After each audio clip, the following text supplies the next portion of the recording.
¿Qué onda? ¿Cómo están todos ustedes? Helados 3 de administración en la UAN. Es un gusto estar de nuevo con ustedes. Perdón, el día de hoy tenemos dos temas bastante interesantes, pero vamos a empezar con el primero, que es el contrato colectivo de trabajo. Y voy a empezar de lo general a lo particular.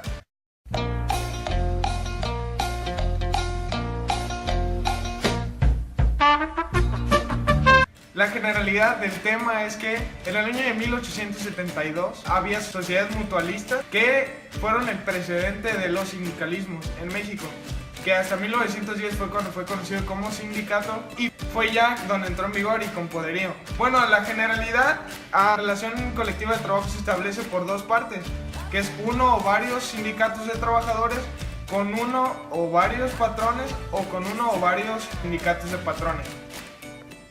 Bueno, y ahora las características y formas de realización del contrato colectivo de trabajo son las siguientes. Que el contrato colectivo debe presentarse por lo menos a 3 tantos.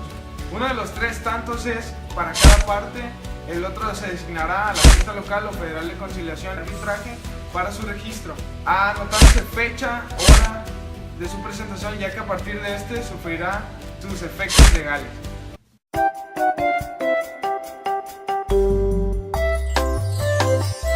Y bueno, el contrato colectivo debe tener los siguientes requisitos. El número 1 que tenemos en la lista es el nombre y el domicilio de las partes del patrón y del trabajador, del sindicato de trabajador y del sindicato de patrón, uno o varias partes, como ya explicamos anteriormente. El segundo son las empresas y los establecimientos que comprendan.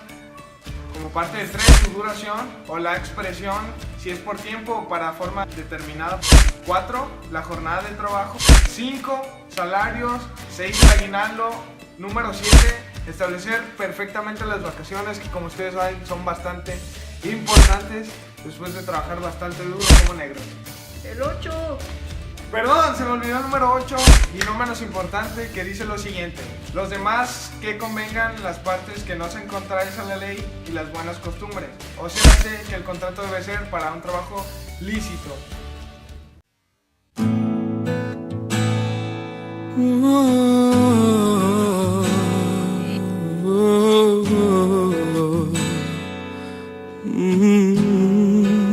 ¡Ey, hay que celebrar!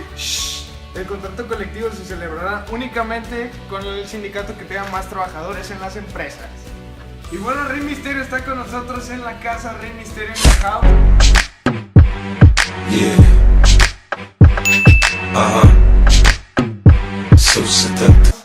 Y el día de hoy nos va a explicar otro punto muy importante, sin mencionar que es amigo de Becerrín.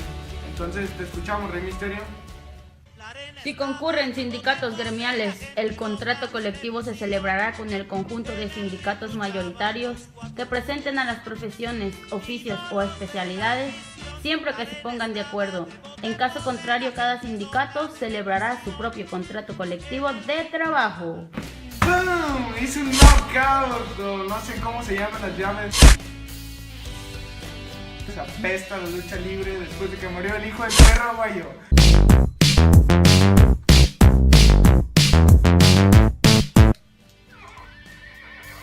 Y bueno, el siguiente punto es la revisión del contrato colectivo de trabajo, el cual puede realizarse si es de forma permanente, por obra o fijo.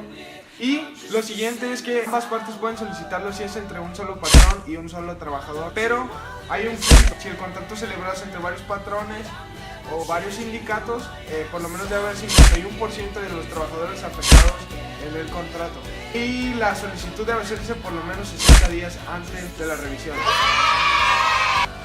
Y bueno, el punto número 2 nos habla sobre la falta de materia prima no imputable al patrón.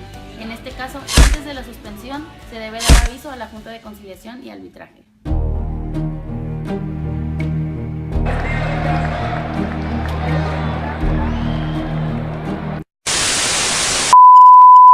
Bueno, el tercer punto nos habla del exceso de la producción con relación a las condiciones económicas. Antes de que se haga una suspensión, primero se tiene que autorizar de acuerdo a un procedimiento de conflictos colectivos de naturaleza económica. Como número 4 tenemos a la incosteabilidad de la naturaleza temporal y como manifiesto de la explotación. Bueno, como primer punto tenemos la falta de fondos y la imposibilidad de obtenerlos, comprobados estos por el patrón. El sexto punto nos dice que la falta de administración por parte del Estado de las cantidades que se haya obligado a entregar a las empresas con las que se hubiera hecho un contrato siempre que aquellas sean indispensables. Y como séptimo punto tenemos que la Junta de Conciliación y Arbitraje deberá fijar el monto de la indemnización de los trabajadores. En el punto número 8 nos dice que los trabajadores o los sindicatos pueden solicitar cada 6 meses a la Junta que se verifique si subsisten las causas de terminación de la suspensión, y de no haberla se fijará un término no mayor de 30 días para su renovación.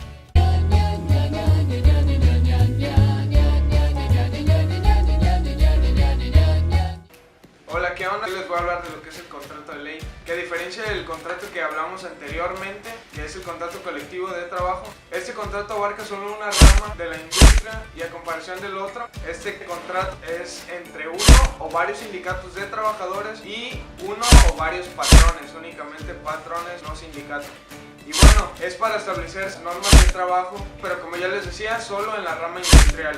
Las diferencias con el contrato colectivo de trabajo son las siguientes que les voy a mencionar. El contrato de ley es un contrato de industria, como les mencionaba anteriormente, y el contrato colectivo generalmente es de empresa. Generalmente, no es específicamente, pero en la mayoría de los casos. El segundo punto es que el contrato de ley se registra ante la Secretaría y el anterior, el contrato colectivo de trabajo, se registra ante la Junta de Conciliación y Arbitraje. Tercero, el contrato de ley se otorga por varios patrones, el contrato colectivo puede ser con un solo patrón. Hasta aquí llevamos 3 diferencias, son 5. El cuarto es la solicitud de revisión del contrato de ley, debe presentarse 90 días antes de su vencimiento, y la del contrato colectivo es 60 días antes.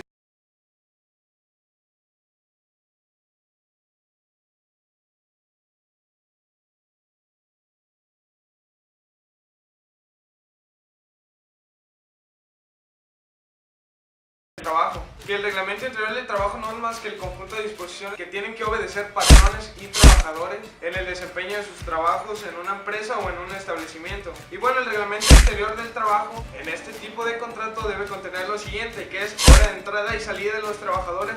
Debe ser muy específico en cuanto a la forma de cómo establecen los horarios. No puede ser de, no sé si han escuchado de la disponibilidad de horario en los trabajos o cosas por el estilo. Hora de entrada y hora de salida es lo mencionado anteriormente. El tiempo dedicado para las comidas deben de tener un tiempo definido, no más ni menos ni quedar de acuerdo, sino ya debe estar preestablecido para tener problemas posteriormente. El tiempo dedicado para las comidas, periodo de reposo en las jornadas de trabajo, lugar y momento en que comienzan las jornadas de trabajo, muy importante para evitar posteriormente desacuerdos, días y horas de limpieza del establecimiento en donde se trabaja. Obviamente, como les hablaba, este contrato es en la rama industrial, entonces estamos hablando de la limpieza de maquinarias y útiles de trabajo para evitar riesgos posteriormente, días y lugares del pago del salario, horario para el uso de la silla, formas de prevención de riesgos de trabajo y cosas muy importantes de las labores que no deben desempeñar mujeres embarazadas, como estuvieron hablando compañeros anteriormente en exposiciones, de las restricciones que tienen estas mujeres y los menores de 16 años en lugares insalubres o peligrosos. También habla de tiempo y forma de practicarse los exámenes médicos. Otro punto muy importante es los permisos y licencias con las que cuenta cada trabajador y con las que cada patrón cuenta o no para disponerles,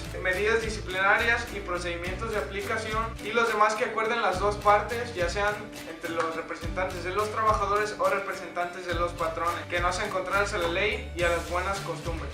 Como punto número 4, en el tema general les voy a hablar de la formulación y los efectos. El reglamento interior de trabajo se formula por una comisión mixta formada entre representantes de los trabajadores y representantes del patrón. Una vez que se presenta, hay 8 días hábiles, porque después de estos 8 días hábiles, el contrato entra en toda la disposición legal. Y bueno, el reglamento no debe contener disposiciones contrarias a la Constitución Política Mexicana, la Constitución que nos rige en nuestro país, al contrato de ley, al contrato de trabajo colectivo. El reglamento no debe contener disposiciones contrarias, se lo ya mencionado. En caso de tenerlos, cualquiera de las partes puede pedir su anulación o puede pedir que se subsanen los errores. Y bueno, el contrato debe ser impreso y entregado a cada uno de los trabajadores y colocarse en las áreas más visibles de la empresa. Y bueno, con esto vamos a terminar el tema. Espero que lo hayan entendido muy bien. Cualquier duda, vamos a estar aquí en el salón explicándoselos. Y de antemano, muchas gracias por su atención. Y gracias por hacernos posible llegar este video a ustedes.